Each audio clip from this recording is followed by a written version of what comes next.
Good morning. Happy Wednesday, my friends. Drinking some Tulsi Ashwagandha tea. I'm going to talk about this in a little bit, but how has your morning been?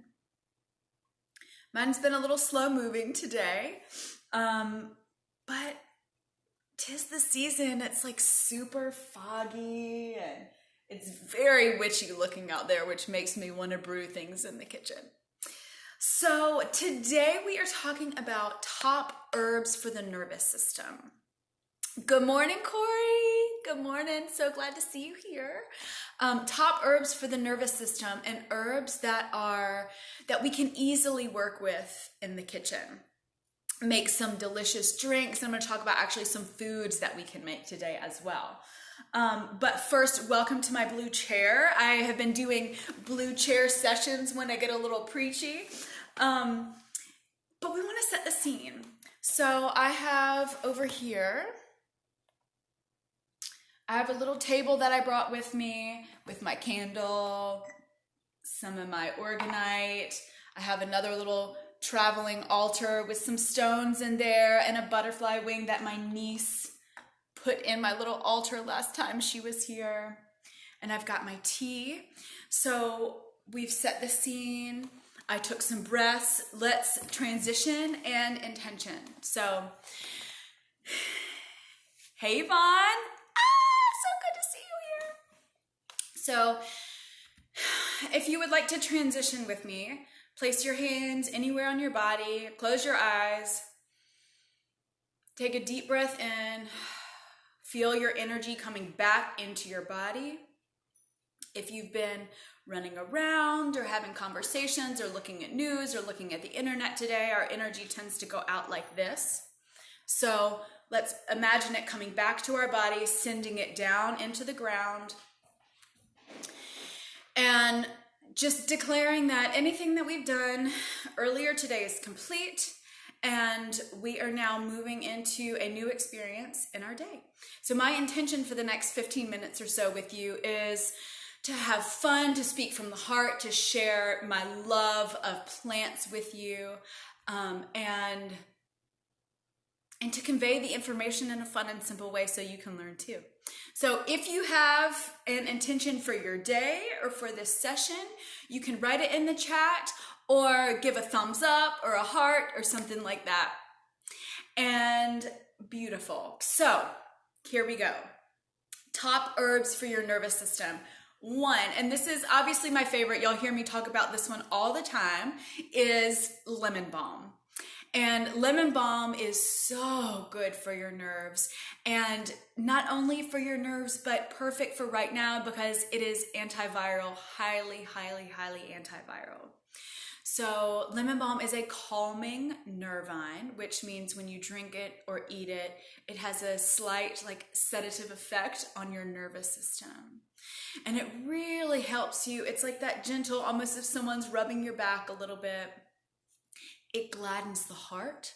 So it's this beautiful, calming presence. And also it is a very gladdening, it's called the gladdening herb, and a bright and light herb as well. It is fantastic for anti-anxiety. So right now we're talking about the nervous system because, hello, look at the world. And especially during November, we need some herbs. We need some support. If we don't have support, whether from the plants or other people, or support seen and unseen, it's tough to be a human right now, you know? So calling in these plant allies is so important, and lemon balm is a fantastic one. She's so easy to grow. I'll put some links where you can order her. And one more thing I want to share, anti-anxiety, focus, gladdening the heart, soothing in the nervous system. So here's what you can do with lemon balm. There's the honey hibiscus, I have my little notes here, honey hibiscus lemon balm tea that is in the recipes. I shared these recipes, you should have gotten them when you signed up, and also they're in the Facebook group. You can just make a simple tea with lemon balm. So place it in a jar, pour some hot water over it, cover it, let it sit for a few minutes, strain it and drink it. You can do an overnight infusion if you want that really strong medicine. So putting a couple tablespoons of lemon balm. If it's dried, if it's fresh, do like maybe like a third of the jar, a quarter of the jar, fill it up with hot water, put the lid on and let it go overnight, and then strain it in the morning, and it is powerful medicine. You can sip on it all day. You can add a little sweetener to it. So let's see, the hibiscus and lemon balm honey tea. So that's the first one, lemon balm. I'm actually gonna try to grow some inside. Oh, thank you, Cassandra. Yeah, I'm lucky that I get to live in the middle of the woods and my garden is back there. So blue chair sessions with the woods in the background totally works. So lemon balm is number one. It is easy to grow. I'm going to try and grow it inside this year. So have y'all had lemon balm? Have you grown it? Have you had a tea with it before? And reminding you, you can also get it in tea bags. So if you have, just put yes in the chat if you have any experience with lemon balm. It is so lovely and it tastes amazing, by the way. The second herb for our nervous system is holy basil. So holy basil is in the mint family as well. It smells divine. It is a little bit minty, a little bit spicy. It's got like notes of clove and cinnamon. Hello, Rye. Yes, I know your kids love lemon balm so much. It's such a good one for kids. Thank you for bringing that up. We're talking about holy basil now. And it is just a beautiful, beautiful sensual experience being around and smelling holy basil. So holy basil is an adaptogen, which means it helps your body adapt to stress. It helps your immune system, your nervous system, and your endocrine system, so your hormones. And what's cool about it is it'll do different things for different people based on what your body needs. So these adaptogens are really amazing. Right, Stelly? She always comes in and I'm like, oh, the cord. And it's also a nervine. So working on your nervous system, it is fantastic, fantastic for that. It balances blood sugar levels. It is anti-inflammatory. And it's just a magical herb. And it works also with PTSD. Really, really, really good for any experiences. If you have even just like a severe reaction to, say, a debate or a neighbor who has an opposing political side in the yard, anytime you get that like, trigger reaction, holy basil is phenomenal for that. Yeah, everyone should be on holy basil. I totally agree. If everyone on this planet were on holy basil, we would be experiencing a drastically different world right now. But that's why we're here, because that's what we're creating, right? So holy basil, how to use holy basil. So grow it fresh. It's in the mint family. It grows wonderfully and beautifully in warm weather. It is a little challenging to grow in cold weather because it's a tropical plant from India. So here's what you can do with holy basil. You can replace hibiscus in the lemon honey tea with some dried holy basil. You can make it as a simple tea with some peppermint and some honey, and even like a little pinch of salt for when you're just exhausted and your system needs that like electrolyte recharge. So making that simple tea, putting it in a mug, filling it with hot water, letting it steep for about 5 to 10 minutes, draining it out, adding some honey, a little pinch of salt, a little bit of lemon would be really, really good too. And as an after dinner drink with ginger for digestion. It also helps to just soothe your gut, helps with any gas, helps things kind of move along. And making an after dinner drink tea is a lovely way to use holy basil as well. So grow it fresh during the summer, find it dried. Tulsi is another name for holy basil, Tulsi Ashwagandha. This brand is on sale right now at Whole Foods. I just bought like 5 boxes or something like that. So beautiful, beautiful. Holy basil is the number 2 herb for your nervous system. And then number 3, and this one is used more in like kitchen herbalism, delicious creations. Number 3 is ashwagandha.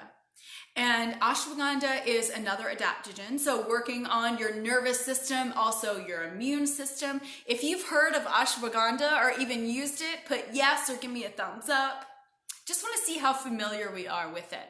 Because I know lemon balm is pretty familiar, holy basil is pretty familiar. So I just want to check in with that, with the ashwagandha. You mostly find it so you can find it in tincture form, but you can also use it in powdered form. And this is how I love to cook with it. So ashwagandha is an adaptogen, like I said earlier. It is really good for vitality. So just that life force energy, calling that back in, helping our body connect to it. It is really good for calming the mind and stabilizing your mood. And beautiful, especially when taken day by day, even just a little bit, like a teaspoon a day. And it is very nourishing to your nerves, and the name actually means strength of a stallion. So helping you tap into that like grounded power, which we all need right now. So here's what you can do with ashwagandha. This morning I made good. Corey's a yes. Yvonne is a yes. I made an oatmeal, and I was craving something like creamy and warm. So oatmeal, and then I put a little bit of peanut butter in there. I put some bananas, and then I stirred in about a teaspoon of ashwagandha and a little bit of maple syrup, and it is delicious. So you can put it in smoothies and oatmeals. What else did I say? Yeah, and other like creamy foods. It's got a really nutty flavor. You can add it to chai teas. So goes really well with all of those chai tea flavors. So make your tea, chai tea, put in your milk, stir in your ashwagandha powder. You can get this online. Again, I'll send out the links in the email and put them in the description here as well, where you can order it. And in the recipe book that goes along, in the Luscious Drinks recipe book, it's in the chocolate maca elixir. You can add it to that. You can substitute maca with ashwagandha, or you can just add it in. You can add it to the golden turmeric latte. Any drink that has a milk that has that creaminess, you can add ashwagandha in. So, lemon balm, holy basil, ashwagandha. Really good herbs for your nervous system, really easy herbs to incorporate into dishes you're already making, or to just make a simple tea with to soothe your nerves, whether that's in the morning, in the middle of the day, if you're feeling a little feisty or a little ungrounded, or after dinner, just to kind of calm everything down. I mean, other important herbs, and this is by no means an exhaustive list, chamomile, fantastic for the nervous system, really easy to make a nice tea. Lavender, really easy to make a nice tea. Use a little bit, because a little bit goes a long way. And I know some people use this in baking too, with delicious cookies. So there are a lot of herbs that are nervines. So of these 3 herbs, lemon balm, holy basil, ashwagandha, which one calls to you the most? Which one can you see yourself working with right now? Maybe, Yvonne, it's lemon balm because you have it growing. Let me know. Let me know in the chat. And I will put all of this information, again, in the email that'll go out. I'll also put it in the description. I also have some more recipes to send. So I've got another short little recipe book with these 3 herbs in them. And also just a reminder too that you can just make a simple tea. Traditional Medicinals is a really good tea brand, and they have lots of medicinal teas. This Organic India brand I really like. I try to stay away from natural flavors as much as possible, but just remembering, and this is Tulsi ashwagandha. This has 2 of our herbs in it. Tulsi, which is holy basil, and ashwagandha. So reminder, you can just do a little tea bag as well. keep it super, super easy and super delicious. So thank you so much for coming. Thank you for watching. Keep an eye out for the email with the new recipes coming later today. And thank you so much for showing up. There will be more giveaways tomorrow. One of my blends I'm going to mail, I'm going to ship out. And Friday, I'll share Friday. Yeah, lemon balm, fresh and dry. It is such a versatile herb, y'all. And easy, good for teas, drinks, and cooking. So Friday I'm going to do another giveaway and I'll share about that later. But I hope you have a fabulous day. Thank you again for coming. Make one herb, like really nourishing tea today for your body. Sending so much love, and I'll see you back here tomorrow morning at 9 a.m. for another live. I'm doing another cooking demo tomorrow. Mwah! Love you.